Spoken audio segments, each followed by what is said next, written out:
Алматыдағы зілзаладан кейін шенеуніктер құлақтандыру жүйесін жетілдіреміз деп әлек. Мәселен, цифрлық даму министрі Бағдат Мусин небәрі 2 айдың ішінде төтенше жағдай кезінде азаматтарды жаппай хабардар ету жүйесін шығармақшы.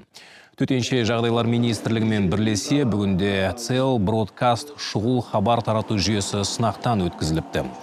Бұл технологияның дәстүрлі SMS ескертулерден ерекшелігі дыбыс пен діріл сигналдары қоса шығады.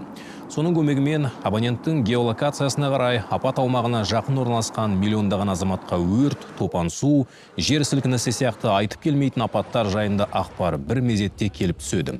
Мұндай жүйе ақш-та кеңінен қолданылады.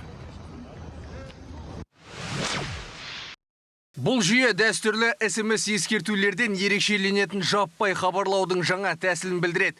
Бір реттік байланысқа арналған SMS-тен айырмашылығы Cell Broadcast технологиясы миллиондаған азаматтарды белгілі бір аумақтағы төтенше жағдайлар туралы тиімді хабардар етуге арналған. Бұл жүйе су тасқыны, өрт немесе лаңкестік әрекеттер, техногенді апаттар, басқа да төтенше жағдайлар туралы дереу хабарлауды қажет ететін жағдайларда қолданылады.